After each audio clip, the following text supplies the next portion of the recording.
Glasses. All right. Good evening. Good evening. Buenas noches, mi gente. Hey, how is everybody? Thank you for joining me today.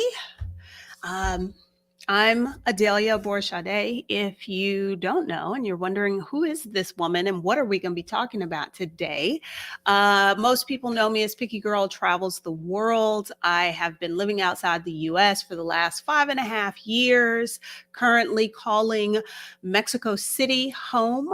On this channel, we talk about travel and money and anything in between, which is why tonight we will be talking about the program called Remote Year, which we'll get into some details, but could be a way to kind of jumpstart a digital nomad lifestyle. And because I have never done remote year, I have my guest, Val, who is joining us, who has done it. So, hey, ladies, I see everybody is here in the chat. If y'all have specific questions that you're hoping that Val can answer for you, please be sure to drop those. Val, say hello to everybody. Hello, everyone.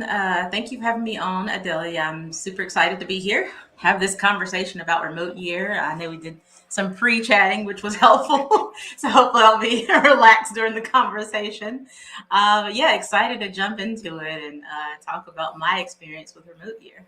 Okay. And the first question somebody asked is, what's remote year? Now, before you answer that, Val, I went onto the remote year website and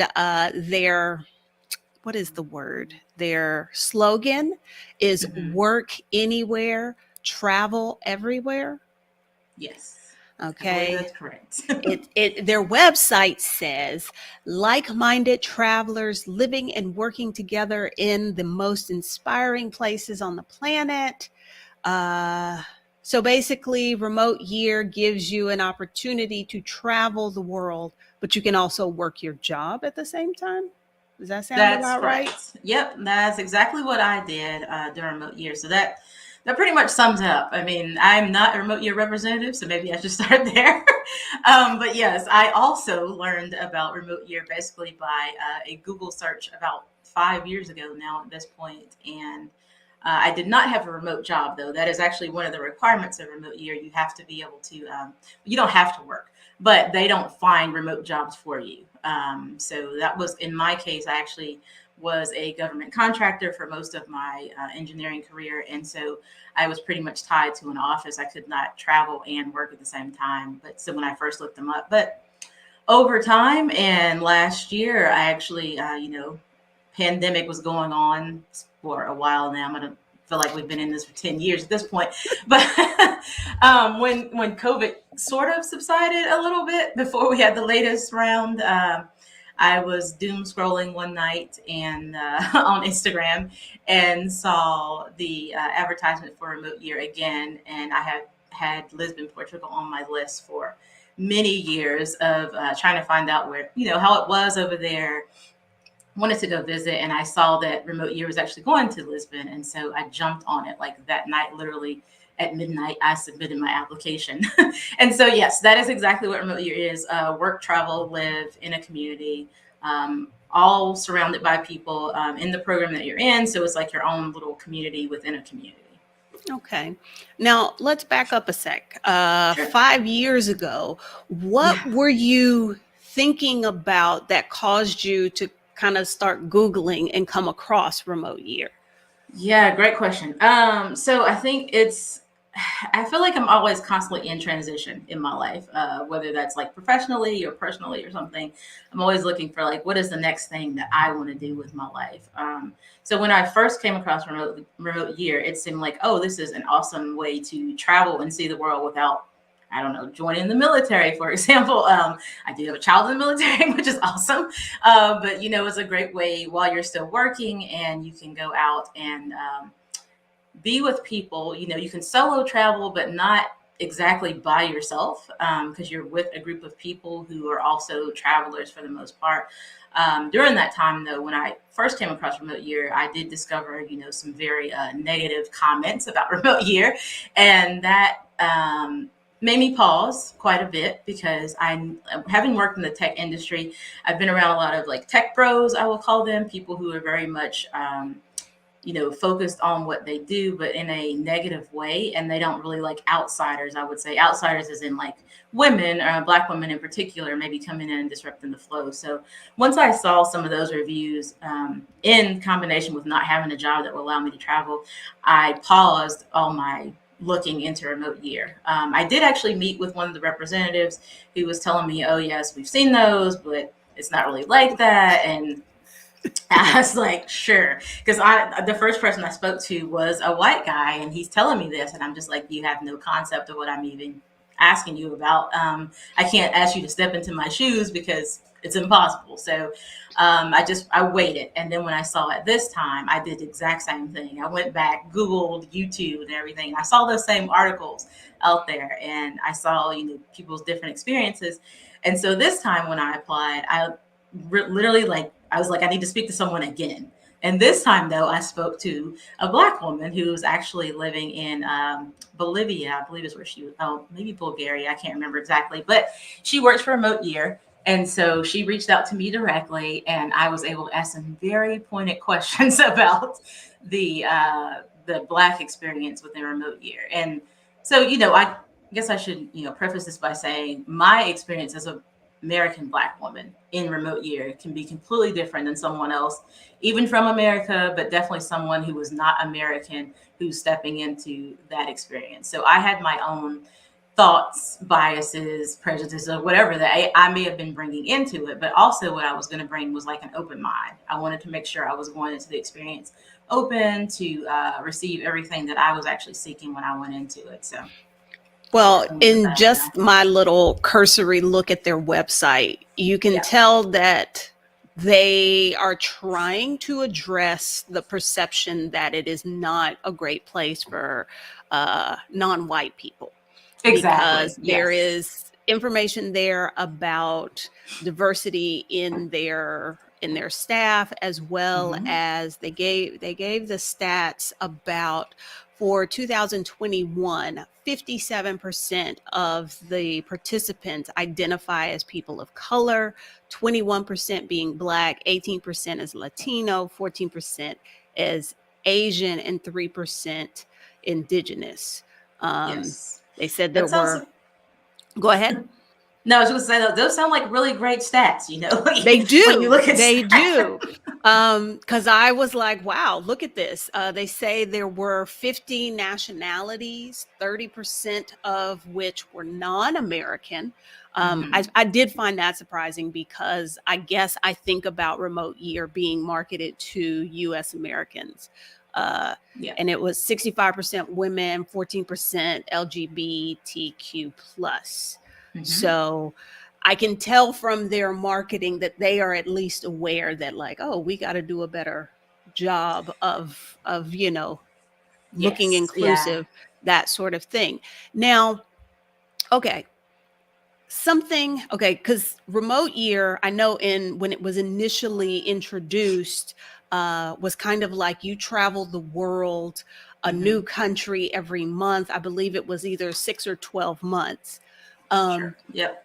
I always wondered, well, why would I pay them money to do that? Why wouldn't I just book my own stuff? Great question. Great question. So I'm gonna address that, and I also wanted to talk about the diversity aspect that you spoke about their statistics. I think one of the main reason for me why I chose remote year, and you're absolutely right, the programs are typically for a year long, where you would travel to a particular country or region for X amount of months, and then you'd move somewhere else. Part of that movement, I'm sure, has to do with things like visa restrictions, because you can only stay in a certain place for so long before you have to declare residency in some way. So remote year, what they do is actually handle a lot of the logistics around that. So the reason why I chose it was 100% because of that. there are absolutely more economical ways to travel the world and go places. And even if you want to travel for 12 full months, there are more economical ways to do that. But I chose to go the remote year because I did not want to handle logistics. I did not want to go out and find Airbnbs and then have to rely on going to a place that I've never been before, a foreign country, not knowing any of whether I needed to know most of the language there. Like, for instance, I went to Portugal. I do not know Portuguese. I learned a few phrases and words while I was there. I literally even sit with a tutor for several weeks and still do not know a lot. So it is not an easy language to pick up. Let me just say that. But it is very useful to be able to travel somewhere and then know that you have that support. Remote year also provided things like within medical care, like if you needed that. We're in the age of COVID right now, so that was really important to me. They You definitely have to have travel insurance, and most travel insurance these days does come with like the COVID clause, but also within remote year, they had, and also another advantage there because they have a program where like international SOS, I believe is what it's called. So they have a direct link into international SOS, so that if you have like an accident or you need to go to the hospital or something, they have people that are literally, you just call and on standby and someone can get you assistance in what you may need. Those types of things are really important to me from a safety aspect. And also just knowing that while I may be traveling alone and solo, I'm also traveling in a group of people who, through organic connections, you're gonna like become friendly with people. I'm not saying the whole entire group. There were 35-ish of us on this trip, but we all, and so you start forming organically these smaller groups of people, and so you develop friendships and connections that pretty much last a lifetime. I'm not even gonna lie, like there are people still, I'm sure, who probably watching this right now, who I'm still like in communication with, and they do live all around the country and all around the world, really, which is amazing. And that goes back to what you're talking about, diversity. On the trip that I was on, ours was called Remote Year Tavira. So each remote year is core group is actually each a cohort has a name to it. So ours was Tavira, which is actually a town in Portugal. And so I never actually visited while I was there. Okay. Unfortunately, I spent most of my time in Lisbon while I was in Portugal. But as part of that program and with the people we were with, it was very heavily female. So it was very women, like very women. There was a lot of women in our group, and then also the aspect of the demographics. There were, I would say three. I think there were three Black women, two of us from the U.S. and then one from the U.K. And then you had like all the other ethnic groups. Pretty much everyone that ranged from the BIPOC, Black, indigenous, persons of color. We had a lot of people there who would identify with those groups as well. So it was actually a really great, diverse group of people. This may have been one of the, I don't know, in the new core of remote year, this is probably one that had the least amount of men. Honestly, I think we may have Mhm. had 5 men in our trip. Wow. So it was a very Wow. small percentage of men. So yeah, they were definitely outnumbered. We had people from Canada, again from the UK. So it was an amazing group of people, and people who did speak other languages that were in our group, which was awesome. One of the great people I met on this trip, she actually speaks Spanish, and so she was able to like understand Portuguese enough and then speak that in a way that really helped me. When we went somewhere, I was like, oh, let's talk, can you say this? So it was actually really cool. Wow. In my head, I imagine that these cohorts are full of tech bros. So I'm shocked that Exactly. there were so few men on yours. Yes, no, no, no. And I am in tech, and a lot of the people in our group were in tech. There are also people who are their own business owners. My actual roommate was she was retiring from the Navy. So, that it's like that kind of, it was a range of people who either own their own businesses, work for someone as an employer, as an employee, or they actually were just kind of taking a break and traveling. So there are people who may have not even worked. There was writers who were part of our trip as well. So people who had a lot more free time than I did because I was literally working my normal central time hours while I was over in Portugal. So That was probably one of the most difficult parts of the trip for me personally, was the fact that I actually had to support the work that I was doing back home while I was actually over there. Yeah, I think when people often imagine becoming a digital nomad, one Hmm. of the things that they don't always think about is time zones. And if you're doing the Yes. kind of work that requires you to be in a specific time zone, that that could really cramp your style. Yeah. Yes, absolutely. And let me tell you, it does because another another part of the remote year program is the fact that they goodness, I'm having trouble with words tonight. They actually curate the program itself, where they're actually they have things for you to do. Like we had some boat trips, like sunset cruises, that, for example, that would happen, or we'd have dinners together that we had set up, or tours to like see different museums or things like that. And what would happen is, I wanted to go to those things that are happening, like a sunset tour, for example, but I needed to start work at like 2 or 3 p.m., Portuguese time. So literally I'm working until like midnight over there. So I'm missing all of these things. Now, there were days that I would be able to participate because I ended up taking the first week off of work while I was there to kind of acclimate to being a part of the program, to actually just give myself time to deal with jet lag, which was also another thing that I honestly did not take into account. So the first day, I struggled. I'll say that I struggled. But remote year overall, like they did a great job though to vary the times of activities so that people could participate.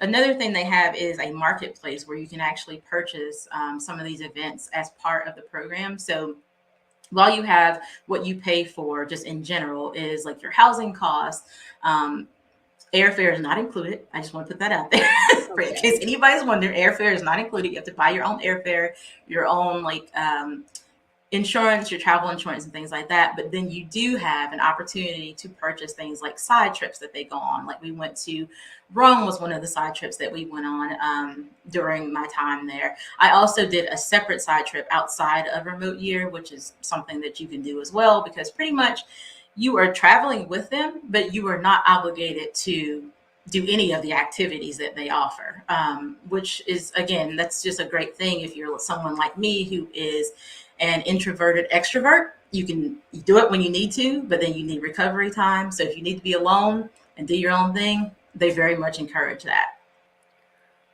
So like the sunset tours and that kind of thing, is that Mhm. included in the program fee or those costs are additional? So it depends. Some things are and some things aren't. Like there was a tile making class, for example. I'm pretty sure that one had a cost to it because what remote year, again, only speaking from my experience, I don't work at remote year, disclaimer. What I believe the point of remote year is that they are putting you into a community in a way that you're able to give back to that community. So Okay. there were classes and things that we did that you did have to pay for because you're actually paying for someone's time to come and teach you a skill or Okay. some sort of service that they're going to provide for you. One of those, we went on a winery. We went to a winery and we did a tour and they showed us like how they made the wine and things like that. And we did a lot of day drinking. I mean, that day was nothing Hey, but day drinking. So, ain't nothing wrong with that. exactly. That was a fantastic trip. I guess I it's no secret that I am an introverted introvert. Yeah. And groups of people are a no-go for me. So Hmm. the thought of like paying money to travel with other people, like that's a hard sell for me. But I notice Yeah.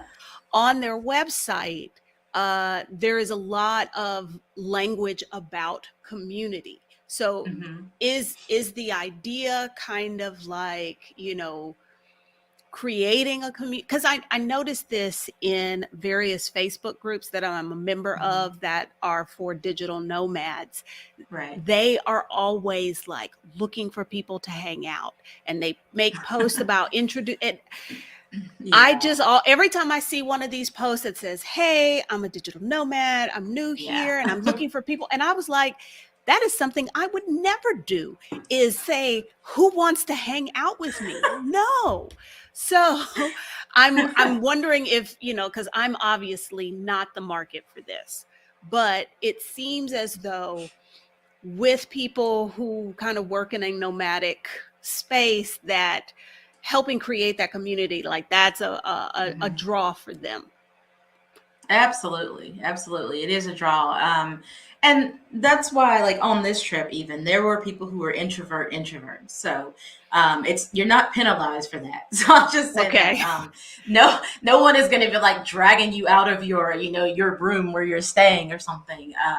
To participate in all these events. It's definitely completely up to the individual what they want to do. It is, again, just one of these things where it's like you want to travel, you want to see a place, and then you find this organization that is going, and they're going to provide a lot of this overhead for you, so you don't Okay. have to do that work yourself. It's more of that. So I would see it as that. So even if you decided to go on one of these trips, you wouldn't feel pressured. Like no one would be pressuring you. Like you must get out and do these things with us.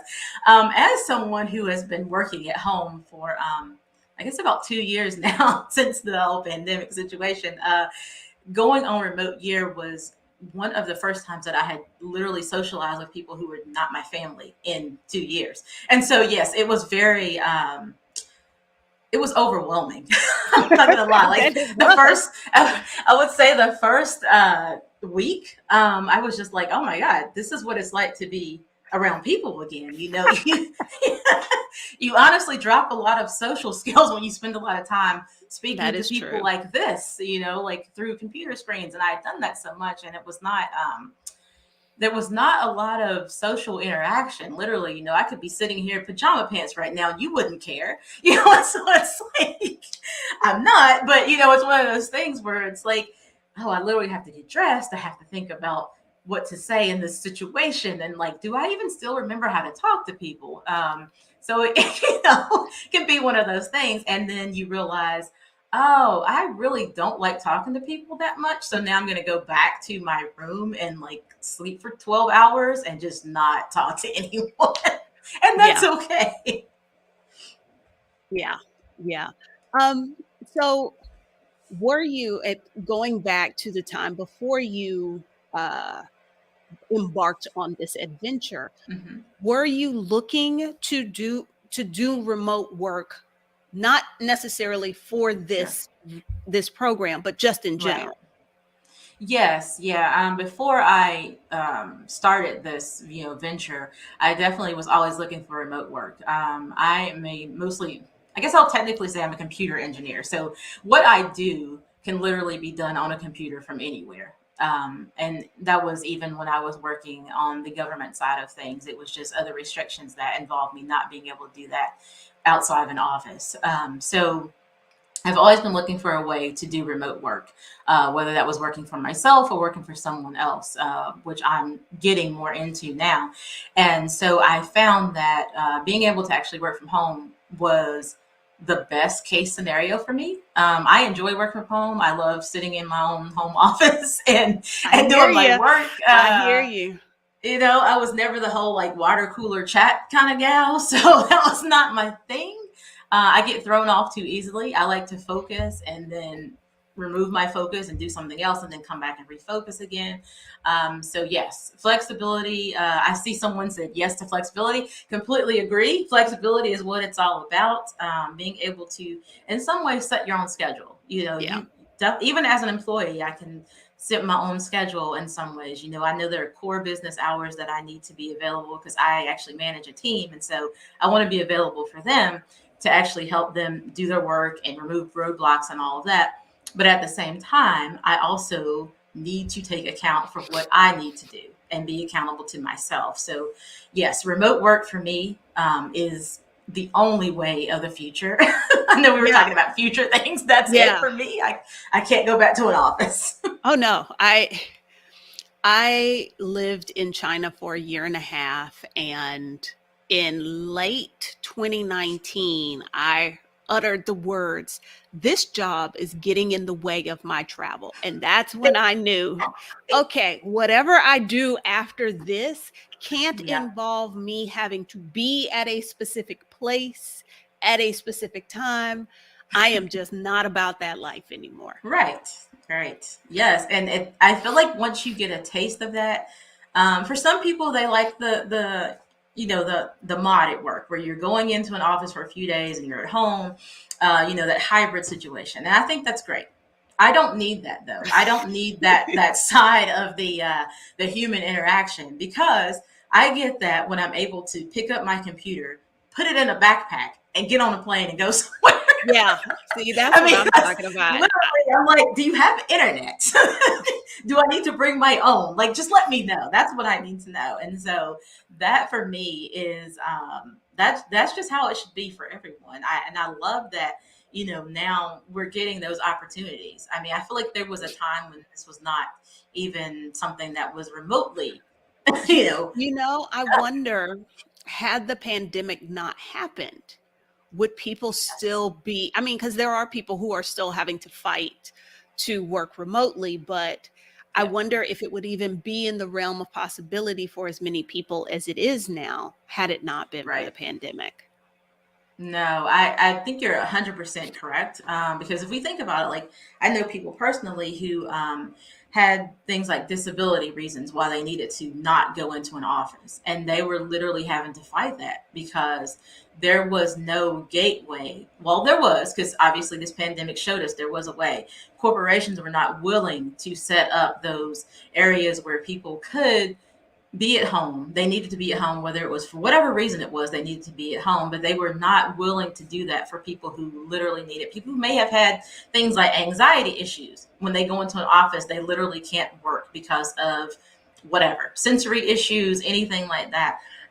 But now, when everything's shut down, it's almost like that wasn't even a question. Like, well, we Yeah. still need to get business done. So, how do we do that? You have to allow people to work from where they are and actually be able to do their jobs. You want to support what they need to get done if you want your business to still run, and people And still want their businesses to run. and So that's what yes. they're finding out. Before I forget, let me Yeah. acknowledge this super chat. I always struggle Yes. remembering what they're called. Thank you, Covered by God, for that.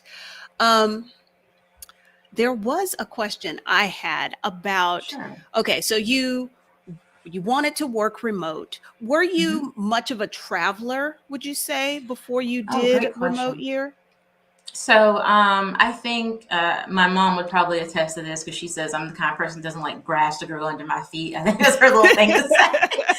But I was not much of a traveler. I'll be honest. I've done the typical vacations. I've been to Jamaica, the Bahamas. The things that you just do, and you take a week or a few days off and you go on vacation, and then you come back and you work yourself crazy before you leave. You work yourself crazy when you come back because you needed that little space in between.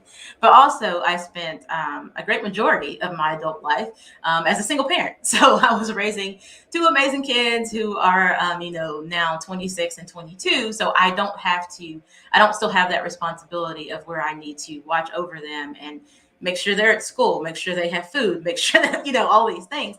So during that period of raising my kids, I was not doing a lot of travel that did not involve taking them with me or going to see family. So there was not a lot of opportunity for solo travel in my life. So now I'm on the other side of that. And so that's where I spend most of my time now is literally like, oh, all these daydreams that I lived in, I can actually live them out. And, it's great because my kids, I still call them kids, even though they're adults, they definitely are very supportive of it, of me getting out and seeing it. Like literally this trip to Lisbon, I scrolled that night, I found it at midnight. I applied and I had an email the next morning that was like, cool, you're approved. Let's go. And the trip was leaving in 2 weeks. And I told them, I was like, I'm leaving and I'm going to Portugal in 2 weeks. And they were just like, what? Okay. Okay, see, that's what I'm talking about. On this channel, we're all about living life on your terms. And so if that means, Yes. hey, I want to go to Portugal in 2 weeks and Hmm. I just discovered this thing, we're all about that. Yes. Now, Yep. did you pursue or look into any other organizations that do something similar to remote work? I Yeah. mean, Yeah. Actually, I I did. mean, remote year. That's what it's Yeah, called, yeah, remote no, year. no, you're good. So, the only one that I can remember that's like a branded program was Wi-Fi Tribe. So I looked into that one. Wi-Fi Tribe is very similar to Remote Year. Their age range skews younger though. Mhm. Remote Year is pretty much across the board. Like on our program that I was in, I think the youngest may have been somewhere around mid 20s all the way up to almost 60. So we had a very varied age range in our group. But with Wi-Fi Tribe, I actually applied to Mhm. to travel with them as well. Unfortunately, at 45 at the time when I applied, I'm 46 now. So at 45 years old, I was outside of their cutoff. Oh, Yeah, oh, literally, they were like, so our, yeah, I mean, they were very nice about it. You know, the email I got back was very nice. It was just like, you owe, I mean, basically. yeah, yeah. You, and so I was like, thank you. Good to know. So they were the only branded group that I also looked into. But then I have also been following a lot of Black focused travel groups as well. And I've wanted to travel with a few of those, but what I found was they are more just vacation focused, and so I haven't found one that was like where I'd actually be able to work and travel, and that's important for me because I still have to work and and be able to travel at the same time. Their programs, it may be like only like a week long program, and if I was going to do a week long program, I'm literally going to take the week off. I'm not going to try to work because I want to enjoy my time there. With Remote Year, it was a 1 month program, so I was able to balance things out a little bit more with being able to live there and then also do my work. And I ended up staying for an extra like half a month Okay. after the program ended. So that actually was really good too. And it gave me a chance to visit another location. I went to Malta as part of my trip as well. So I love that part because I'll just tell you, traveling within the EU was actually pretty amazing and very economical. Because once you're there in the Schengen zone, you're just basically like traveling in and out from different places. Even with COVID, you just take COVID tests. COVID tests were very plentiful, available Well, everywhere around that's Lisbon. that's pre-Omicron where Exactly, everybody caught it pre-Omicron, and pre everybody needed the literally, test all at the same time. literally, yes, yes. Now I don't know. Like I haven't been anywhere since Omicron. I came back home right before Christmas, and I was like, yeah, I think I'm gonna chill for a while. I am going to see my mother soon, but other than that, I don't have any travel planned for right now. I'm gonna take a little break. I was in Italy in December, and Yes. it was a little dicey trying to get a test to get back. Yeah. So yeah, the post Omicron world is a little different. Is a little different. Um, Yes. Yeah. you did a program that's for a month because, like I said, I Yes. remember when Remote Year first rolled onto the scene. It was like a long term Mm-hmm. kind of thing. I have come across a couple people in Mexico City who were in town because they were doing Remote Year. Right. Yes. Um, Yeah. I forgot what I was about to ask you about that. That's okay. Okay. Oh, okay. I know what it was now. Now, you mentioned you had to apply. So, what is it's not just you show up and say, "Here, take my money." Oh, yeah, yeah. No, no, absolutely not. So the application for me, well, everyone, the application is the same. I think the process may be slightly different because I had contacted Remote Year, like I said, about 5 years ago. So I'd already spoken to them. So I'm going to assume that they keep you in the system once you initially reach out to them. So when I spoke to that person initially, I had what I assume would be part of their interview process, where they literally ask you questions. Do you have a remote job? We don't provide those for you. What is your reason behind wanting to travel? What sort of things do you like to do in your downtime? It was just a series of very basic questions, kind of like a getting to know you first date sort of thing or something. So um, I went through that, those years ago. And then when I applied this time, I'm going to assume I was already in the system. So literally that night when I applied, the next morning I had a note, an email that basically said, you've been admitted to the program and, we'll see you in Lisbon, basically. And it gave me an opportunity to sign up to speak with someone, which is what I did because I did still want to have a one-on-one conversation with one of the coordinators, which was great. But that is all part of the program. So you do your initial sign up. They walk you through things like travel insurance. Actually, the coordinator that I spoke with, who was amazing, she actually, gave me some suggestions around what sort of travel insurance I should get, which one I should go with. We also talked about things like travel credit cards, because that was another question I had, because I didn't want to take like my normal credit cards. I wanted to get something where I'm not going to be charged fees on exchange rates. So it was like, what card do you suggest? So those kind of things. They walk you through all that. So it's like a phone screen. Then you have tons of information sessions that you can attend. They had several of those.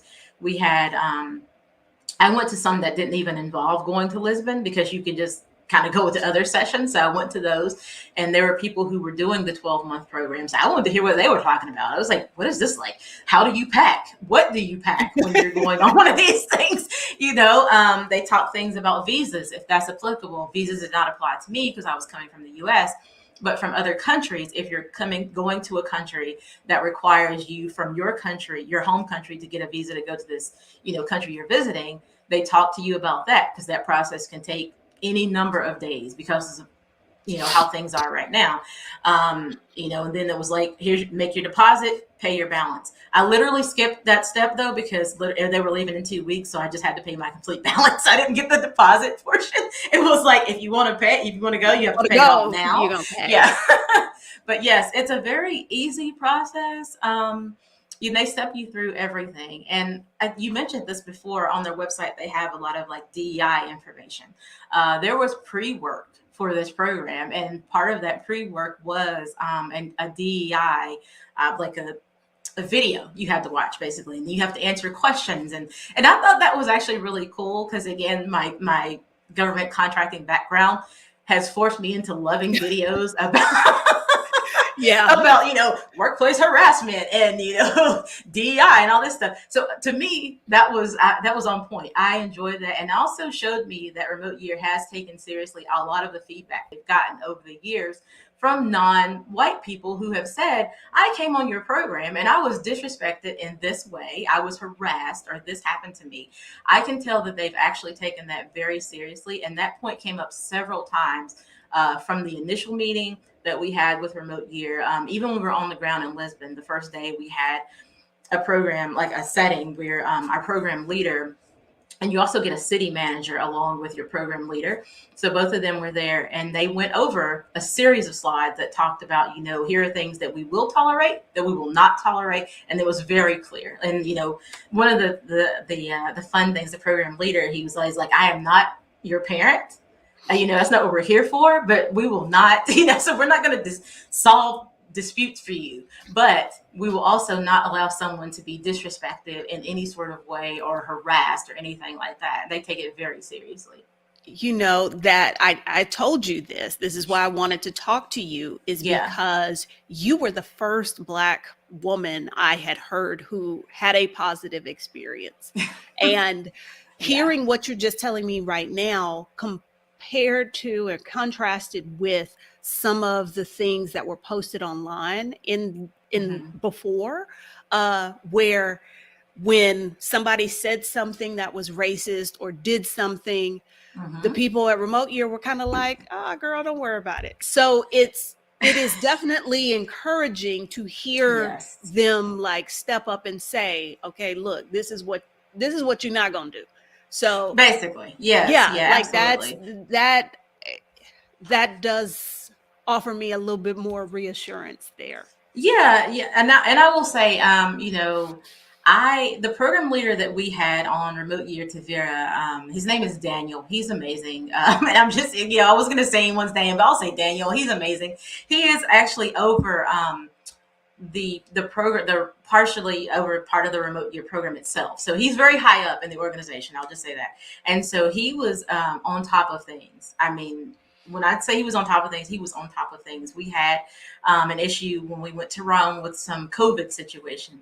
He was literally on top of that, more so than some people who should have been. So he definitely kept things on track. He kept us moving. And he also made sure that everyone, was getting the best out of the program, because he realizes you guys paid money to be here. You didn't pay money to come all the way to a different country and be treated the way that you could be treated if you were at home. Like, what is that? Like, who would sign up for something like Yeah. that? That's not one of the things that you want to do. I see you answering questions. I don't know how to answer questions in the I chat, don't so think you there's can. I think you can see okay, them, but okay, because I I did want to wanted, address some of these in here. yeah, and no, N Burger did ask. I was going to come back to their question. Okay, Does can you talk about the housing situation? I Because they can. want to know, do you have to share bedrooms, bathrooms? Oh yes, yes. And before I answer that, I see Therese Heather is in the comment section. She was actually on the trip with me, so I'm so glad she's in here answering questions as well. Thank you so much, THB. You're awesome. So yes, as far as the housing accommodations, that is a part of the pre-work that you do, or the prereqs that they ask you for. So I think there were three sort of forms that you have to fill out. They send them to you at various times before the program starts. One of those is about housing. You select things. It's almost like when you're going to college. I was the first year freshman college, picking a roommate. So it's one of those things where it's like, do you stay up late at night? Are you an early riser? Do you like loud music in your room? Those kind of things. So for me, as someone who I felt like was probably going to be one of the older people in this program, I did not have a desire to live with multitudes of people. So I specified I only wanted to live with one person.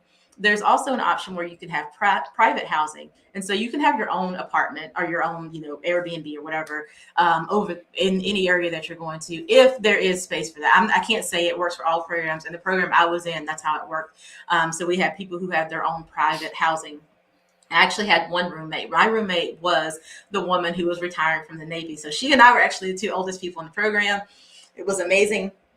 We got along she was also a Black woman. So I'll throw that out there. She's amazing.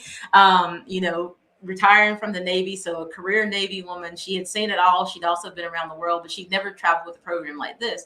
And so she and I basically, you get into a Slack as part of the remote year. You're placed into a Slack, and then in your program Slack, you start meeting people. And she and I connected. We talked on the phone. She actually lives in Florida. I live in Alabama in Huntsville, and so it was actually really cool because we had a lot of things in common. And so we both said, let's put our names down as roommates. And so we did. And we actually ended up in a house. We're in an Airbnb that had 2 bedrooms, 2 bathrooms. They're not all like that. And that's part of what, Daniel stressed. Someone may have a pool, and where they're staying, you don't have a pool. They may have a bathtub, you don't have a bathtub. Again, this is in Europe, so housing looks completely different. That's something I had to get my own mind around. I'm not going to lie, because I live here and I'm used to like a certain way of living, and then a certain amount of space, a certain because amount of space. European Oh, absolutely. apartments are small. They are not. They are very small, and things like washers, dryers do not exist. And that's There's that. there is that. So for me, yes. So the housing, yes, there's definitely ways to specify what you want with housing. There were other people who stayed in what was called like the big house, the party house. I think there was 14 people in that house. They had Goodness. 7 bedrooms on one side and 7 on the other. I would have not survived that house. No. Those people, I will say they survived, and I will leave it at that. They all left Portugal. Okay. All right. I mean, I think everybody is wondering what Yvonne has asked. Yes. How much money are we talking about? Yes, Yvonne, great question. So this is an investment. I will stress this again, that remote year is not the most economical way to travel the world or to travel to any location that you are looking for, I'm going to say. So I don't know the cost of all the programs. The program that I went on, the cost was, I think it was around $2,600. And that was for a month-long program. I don't quote me on that, but I'm pretty sure it was somewhere around like the mid 2000s for the program itself. And that covered your housing. It covered like the international SOS that I talked about. It covered a lot of logistics. It did not cover your plane tickets. You have to think about where you have to fly from. I live, like I said, I live in Alabama. Our airport is, even though the word it has the word international in it, it is not an international airport.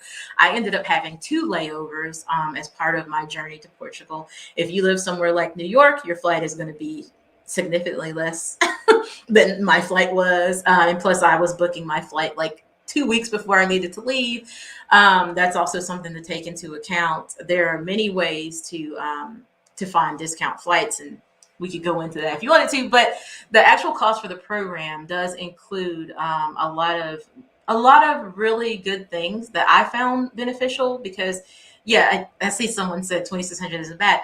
I agree because when you start talking about Airbnbs, they are actually finding the neighborhoods for you. They're finding the locations. They are talking to the owners. They're ensuring that you are in an area that is safe and secure.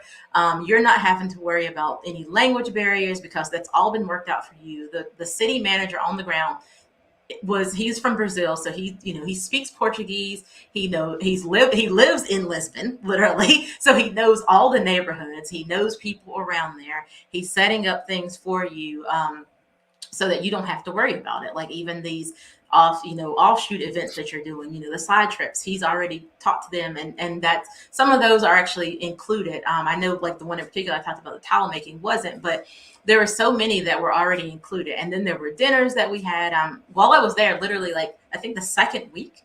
No, the first week we were there because I arrived on October 31st. My birthday was that October first week. 31st, 2021. 2021, yes, yeah. So my birthday was that first week, and we went out to dinner, and remote year actually covered that, which was amazing. I mean, it was not part of the program. That was just something they did out of kindness, of our program leader's heart. But it was one of those things that was like, oh my God, I got to celebrate my 46th birthday with an entire group of strangers who in 3 days had literally become friends. And so it was crazy. So yeah, I felt like for me, it was definitely an investment because it gave me an opportunity to go to a location that I had been wanting to go to. I'll travel in a solo fashion, but not be alone. And that was really important to me. Organically make friends, these different connections that you have with people, just being in a safe environment. It was definitely worth it for me. Yeah, no, that price, I was like bracing for some ludicrous number. That is not, given, like you said, the amount of legwork and logistics. And Hmm. I think that's something we don't think about when those of us who plan our own travel. If you enjoy doing it, it's not a Right. big deal. But if like And I do not. vetting Airbnbs is not fun for you, and you think about what your time is worth, it definitely can prove to be Yeah. a great solution that pay somebody else to do all of that. Exactly. And I'm sorry. At this point, I think Adelia, you and I talked about this. I am looking for that life of ease, and I'm not gonna lie. If there's a way for me to circumvent this by having someone else do it, I'm gonna do that. I'm sorry. It's just it has to Yes, happen. ma'am. Yes, ma'am. It has to. So no, it seems pretty reasonable. I am Yeah. pleased to hear some of the changes they've made and the things that they've addressed that really had me cause for concern. Yeah. Um, Yeah. I wanted to ask now, are there things you think, like, because we may have already hit on this already, are there things No, you that's think fine. people should know before doing this program? Yes. Yeah, I do think there are things people should know. One thing is be open minded. If you have a very closed mind about people, if you have a lot of preconceived notions about how people are, it's probably not the program for you. And I don't think it's just remote year. I think that's probably travel in general, because don't expect to go to a location like Lisbon and be like, oh, where is the soul food? I'm not gonna lie, that was something that kind of came up, not within our group, of course, but it's just one of those things where you have to realize that you want to immerse yourself in a community that you're going into. So you want to, get something from them as you give something to them, as you give back. But it's not one of those things where they're gonna act or have the American way of life, I guess I should say. So being open minded, I think, is one of the biggest takeaways that I would say the person going into this should have. Also, as far as remote year itself, I think being able to travel with a group of people. Literally, I started out here from home. I flew from Alabama and I went to New York. And on that plane, there were like 5 other people who were in the same program. But I did not know this because, we were all sitting in different places. And we arrived and we're all like, wait, we were all in the same plane? That's crazy. But, just that. If you can talk to people, be open with people in the Slack, I think that's really important because you start forming some of those like relationships and connections with people before you even get there. Other things to consider is if you work a remote job and you're going somewhere with remote year to work your remote job, talk to your company. Find out, can you change your hours a little bit? Can you work local time from there? Is your company global? Do they have restrictions on how long you can stay in a place? Because if you decide I want to do a program with remote year that's longer than a month, you need to know are certain countries are going to restrict it from your company for whatever reasons. Companies have, you can't go here, there, or wherever. So that's things you need to take into consideration. So ask those questions early. I literally, again, told my company 2 weeks before I was leaving that I was leaving. Thankfully, I worked for a global company, so they were like, have fun. But I think that's another thing to consider. Also, I guess your budget, because while the program itself costs one thing, so you've paid that before you get there, but then you have to think about while you're on the ground, how much am I going to spend on food, on if I want to go shopping. Literally, you're in a new place, you might be like, I only brought a little bit of clothes, or I brought all of these clothes and I hate them all now that I'm here, so I want to buy something new. So maybe think about your budget, think about exchange rates. How strong is the dollar where you're going? Especially if you're American, think about that. Think about how strong was the dollar where you're going, and how far that will go. Yeah, and I think overall, just go into it with a mindset of, this is something that can enhance my life, and that's the way I took it. I went into remote year with a whole just open mind, open heart, because I'm at a place in my life where I was like, I'm ready for my next thing. And I know what my next thing is going to be. I just don't know how to get there. And so that's for me, what this was an opportunity to see, can I actually be a digital nomad? Can I have laptop will travel? Will that work for me? Whatever the job is, whether I stay in engineering or actually change to something else, is this something I can do? And so for me, that it was affirming. Definitely. It was definitely life affirming in the way that I realized, not only do I have like a strength of character, but also being able to, integrate into this program in a way that I'm being authentic within myself. That was really important to me, was that I'm taking my whole self into this. My whole self is going to have to be accepted or not accepted, but I have to be okay with that either way. And that was really important. And so that, I think those are some of like the key points that people No, need to that's think about when they're going no, into no, this. that's a fabulous list. Now you said something about your company being global. Mm-hmm. Does that mean that they have offices, they have a presence in lots of different countries, so you're less Yeah. likely to run into like, oh, we can't have you work from here because of tax issues or that sort of Right, thing? right. So great question. So I work for a fintech company at the moment. Honestly, full transparency, this is my last week at this company. I'm moving on to a different company. But yes, the company itself, they are amping up their global presence. So we do have offices here in the U.S. So on the various coasts and in the middle of the country. But then we also have an office over in Scotland. And so we're building up like the European presence, basically. So that was actually something that they had even approached me about when I said I was doing this. Like, hey, what do you think about just staying over there? And I was like, here's the thing with that, though. I want to be able to do what I want to do. It's like, it's one of those things where it's like, Thank you. But I don't know that I want to be tied to a company when I decide what I'm going to do next as far as my travels go. And I don't know where I want to set up home base, so to speak. So I don't want to be tied to something like that. Like literally, America is home for me. This is where I grew up. This is what I know.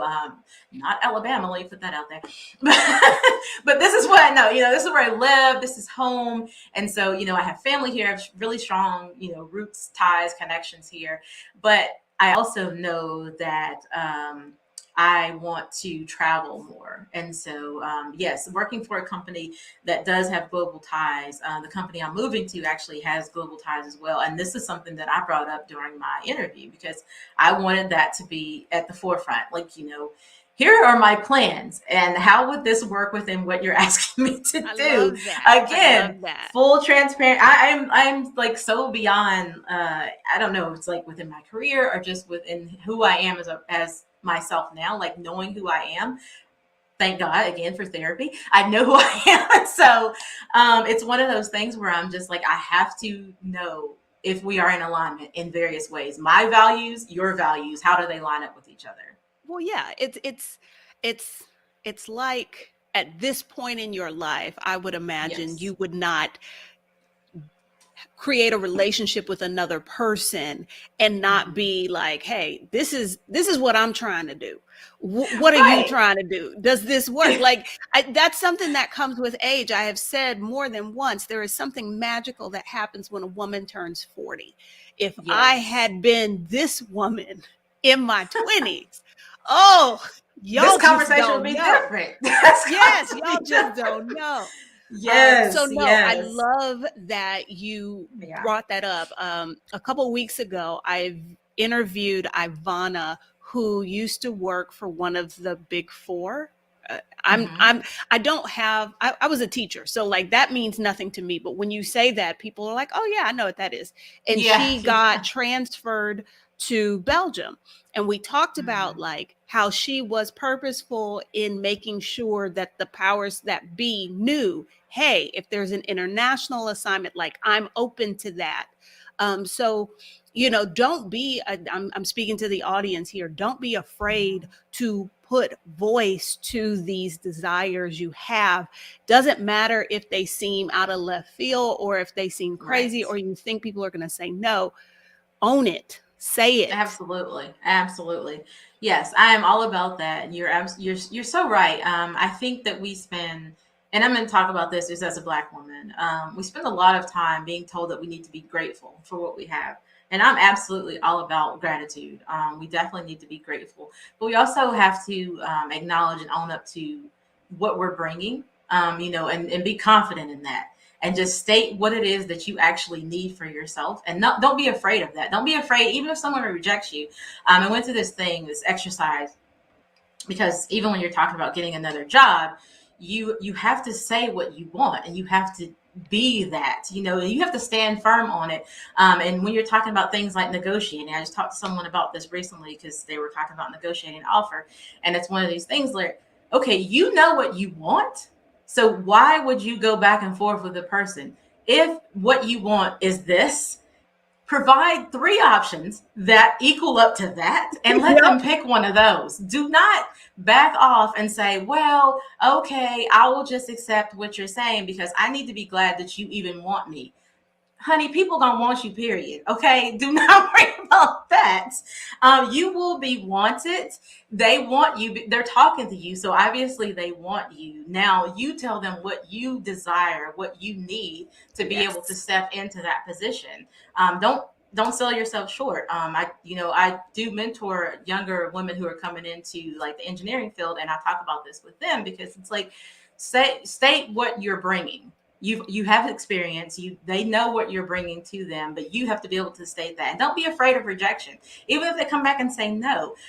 Go practice that. Go up to a stranger, ask them for their phone. They're gonna say no, and then you will get used to being rejected on this bigger level. Like, go get rejected a few times for something very frivolous that has no tie into you at all, and then it'll make you feel better about being able to state what you need in an interview or in, a business meeting or whatever it is. If you're leading a team or something, being able to say this can't happen or this can happen, and then you stand firm on that and don't worry about it, and definitely still have gratitude in your heart. I'm not saying don't be grateful, but I'm saying don't live a life that is predicated on you must be grateful just for being given a crumb. We Yeah, don't live that life anymore. We can ask for other things. We can do what we want. And I exactly. would stress that. Yes, yes. Because I've told y'all more than once, I no longer do things I don't want in the Exactly. name of keeping the peace, making other people feel comfortable. No, I'm not about that Yeah, life anymore. absolutely. Absolutely. Okay. This comment here, let's just make sure in case somebody came in late. Oh, yes. Remote Okay. Year is a program that will handle the logistics of you working remotely from other places in the world, but they do not They don't. provide employment. They do not help you find remote work. Nope. None of that. No, Um, absolutely. what this says to me, or what remote work seems to me like, if you are looking, you like, one, you mentioned this, kind of like you want to try on being a digital Mm-hmm. nomad, but Right. like, let somebody else do all the planning and the logistics of it, and to see if, like, is this something really I want. I think Remote Year would also be a good option if you're contemplating a sabbatical, and it's a Correct. sabbatical where you, like, you can't just be completely non-working. Some people have to work during their sabbatical, but I Mm-hmm. think this would be good for that. Or if you're looking, because you don't have to work on a Remote Year trip. I Correct. noticed on the Yeah. website they were like, if you have a passion project you want to work on, or Right. like, Yes. you're trying to write your book and you would like to Yep. travel while you do that, you can do that with Remote Year as well. Um, it Absolutely. it seems like, if you feel like, I want to travel solo, I want to travel the world, but you need like training wheels, Mm-hmm. this seems like a Yep. good option for that. That is exactly what this is, because, and you're absolutely right, because we did have a couple of writers on the trip as well. I know one was actually working on her book, and so yes, it gives you that opportunity where you can be focused. Because what I didn't mention as a part of the cost of remote years, they actually provide you with a co-working space during the month long that we were on our trip. You had a co-working space, so we were able to go in and out of that co-working space as we needed, pretty much 24/7 for the most part. And I won't say this like that everywhere. It's probably going to depend on how that particular co-working space works. But that co-working space had, internet. There's also, you could rent monitors or keyboards if you need it. And that's something I didn't mention. If you are actually going to go work and you're the type of person who, like me at home, I have multiple monitors. I didn't ask for that. I didn't ask for any monitors when I went on my trip. I didn't take any with me. All I had was my laptop. That was very restrictive for me, but it also, because I am so used to my multiple monitors, as an engineer, I need like various things on the screen at all times. So that was very restrictive for me, but also it showed me that I could actually still do my job just on my laptop, and that this is kind of a it's like a little crutch, because I'm like, well, I can bring up all the things at once. I don't need to bring up all the things at once. I can just do what I need to look at and then shut it down. So that's like another aspect of this too that I forgot to throw in earlier, is that you do get the co-working space, which is ours was a pretty nice co-working space. I don't know, they're going to be different in every city that you're in, but you do have access to that. You also do not have to use your co-working space, because where you stay will have internet access as well, and so you can work from home. There were some days I actually just worked from the apartment I was in, because I have a lot of meetings, and so it wasn't always conducive to go to a room and talk out loud, although THB will probably say that she heard me in so many meetings and interviews while I was there. But yes, so it's not always conducive, but they did offer also soundproof rooms for privacy if you had to talk something confidential for your job. But yes, if you're on a sabbatical, and you're working like a passion project, remote year is amazing, because you're literally in a new to you location. I mean, even if you've been there before, it's still like a location where maybe your focus changes because you're not at home anymore. You're not distracted by maybe whatever is at home that's typically distracting you. You have an opportunity to work in a new place where you're actually meeting new people, seeing new things, sitting by the ocean, listening to what I mean, just doing nothing, Yeah. whatever you want to do, waking up, eating breakfast, going to like the most amazing brunches, which, oh my God, I miss the food. I'm not going to lie. Oh, I miss the food. I love food. So, and it was amazing for that, waking up and having your midday brunch and then going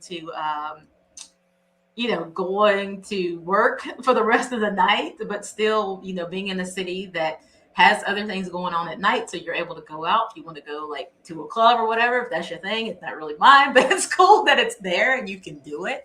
So yeah, it's one of those things where I think remote year definitely would be, it would be great for anyone. And since I'm here speaking as a Black woman, my perspective, I don't have anything negative to say about it from the standpoint of ever feeling unsafe. Portugal itself felt very safe. I walked at night alone a lot.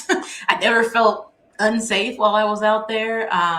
The program overall, again, provided a lot of coverage. I'd be walking around. It's so weird because Lisbon is not like a small city. You'd just be walking around and constantly seeing remote year people like out and about, like, hey, what's up? It was so weird. It was so weird. I don't know if maybe we just all stood out because we looked like tourists or something. But it was just so strange to always walk around and see people that were in your group and you're like, hey, what do you guys got going on? So yeah, highly recommend. Okay, we had this question. Are there any Yes. limitations as to where you can go, where you can or not go when enrolled in the remote year program? I'm not sure if I actually understand what by I limitations. think this is a question about the structure. So, like, you did a 1 month program that was Okay. specifically to Portugal, specifically to Mm, Lisbon, but understood. you could, like, you chose to extend your time. You went to Hmm. Malta. I would imagine if it's the year-long program, Hmm. you're supposed to be in the same city. Like when remote year moves to the next Ah, city, you're supposed to go gotcha. there. That's what So, I'm guessing.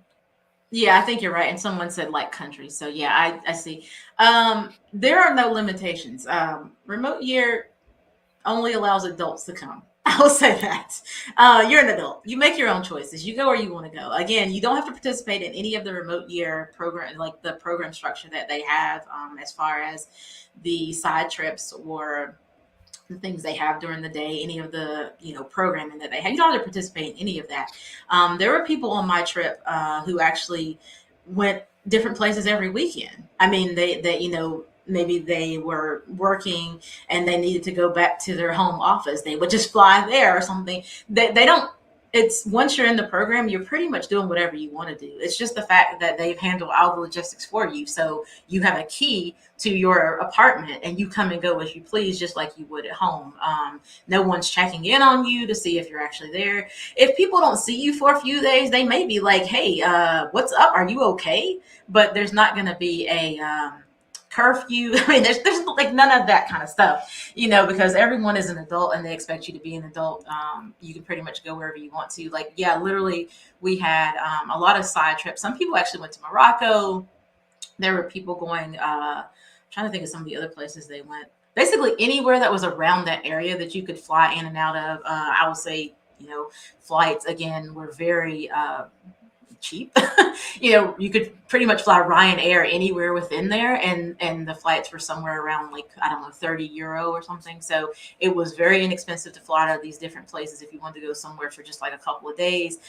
There's the Azores. I think I'm saying that right. CHV still there, I think but so. that's part of Portugal, and so we had a side trip there as well that people went to together. And then those were part of the remote year side trips. But then again, people went to Morocco, which was not remote year sponsored or anything. It was just, a few people who were like, hey, I'm going to Morocco. And the other people like, I wanted to go there too. So I'm going with you. And they all went together. Stay as long as you want. again, if people don't hear from you, they may Slack you and be like, "Are you okay?" Which is But which is other than part that, of the reason why you would choose something like remote year, exactly. that Yeah. you're not just completely alone in a country and without any kind of network at all. Yes, absolutely. Oh, and I see. So yes, remote year is offered at various places around the world. So let me say that the program I was in was centered in Lisbon, Portugal, but because that was a month-long program, they only try to stay in one specific place for a month. It would be really difficult to change every 2 weeks. Just logistically, that would be a nightmare. I can only imagine because of housing situation, housing 30 plus people in various locations quickly is not something that could happen. But with the programs, if you're going for like a 1 month program, I think they have 1 month, 4 month, and then like the year long program or something. They actually even have some programs, I think, like they call them workshops, maybe, that are a week or two. I have never done any of those. This is the only remote year program I've done. I am considering other ones. I've considered the 12-year program. I'm 12 months, sorry, 12-month program, but I'm just not sure that that would actually work. And also, even when you're in that program, from my understanding of talking to people who are in it, you can leave that program. You don't have to do the full 12 months. If you get to month number 3 and you're like, I'm tired of these people, this ain't for me, I'm leaving, then you just leave. And I don't know how that's handled monetarily because I don't know how Because you pay for that, that was but my that's something you question. probably want to consider. Yeah, I don't know that they make you pay for 12 months up front. Okay. I think that would probably be a little, I don't think people would sign up if you had to do 12 months. And that's a huge commitment, I can Yeah. only imagine. But you can come and go as you please. I don't know if you leave, if they'll be like, yeah, come join us in city, country Yeah. 5 You after skipped you left at country country 3 3. and Yeah, 4. yeah, yeah. I also noticed on on their website, they also kind of do some custom things. So I imagine that if none of the 1 month programs appeal to you, Hmm. and maybe you're not enthused about the destinations on the 12-month program, you could Yes. probably have them create something specifically for you. That's looking at the website. That's what it leads me to believe.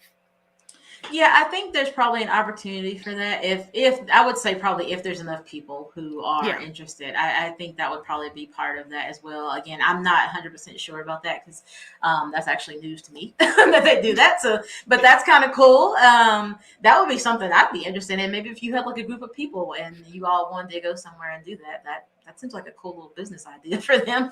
Yeah. And yes, I see Covered by God said always practice safety. Absolutely. I'm all about being safe. I think safety sometimes can be an illusion, but it is something that we I also need to say that be all the aware of. time. I say that Yes. all the time. Yes. I think, and I'll just say, as a Black woman in America, there are there's definitely safety aspects that I think about more here than I'm just being 100% honest that I thought about when I was away. And so that was something that I was very conscious of. So I'm very conscious of being safe in my surroundings. I even taught my kids, have your head on a swivel, all the time. Like you're making sure you can have safety in numbers, but then also, are those numbers the right numbers you want to be in? So, Yeah. it's that kind of thing. So, yes, safety is paramount in my life. I'm always looking out. I want to be safe. I want to be in a safe environment. You want to feel like you can let your guard down a little bit and not always have to be, like ready. You don't constantly fight flight mode. That's not a good way to live either. So, yeah, be safe. Well, I think we have answered the question about what it's like to do remote year. Is remote year safe for Black women? I want to thank you, Val, for coming on here and sharing your Thank you for having me. experience. Yeah. I have completely enjoyed this, and I'm sure everybody in the audience has as well. If you want to follow Val's adventures, she is on Instagram at Naughty Grits, KNOTTYGRITS. I'm trying to think, what else do I need to tell y'all? I don't know. I don't know. I'm failing horribly at this, but yes, Val, No. thank you so much. Thank you Thank so you. much for having me, Adelia. This was amazing. I so appreciate your candor and the casual conversation because you already know how nervous I was. Like So I this was said, awesome. we're just talking. We're just talking. That's all. Yes, yes. This was definitely a wonderful thing. Thank you for having me. Definitely sharing my experience. And yes, if anyone has any questions about remote year that I did not answer here, you can definitely reach out to me on Instagram. Naughty Grits is for naughty girl raised in the South. I used to have Oh, locks. I cut all my hair off though, so I don't have locks anymore. But that's what that means. So yeah, follow my adventures there. I also do a lot of outdoor adventures. So I'm going to say I'm not your typical black girl. I do like kayaking, hiking, camping, all of that stuff too. So if you're into that, hit me up. If you ever somewhere going to a national park or something, let me know. I would love to have folks join me. So I enjoy it. And thank you oh, again, Adelia. you This has are been an awesome. extrovert. I'm Girl, not. I would never. All right, y'all. Good night. I will see y'all next week.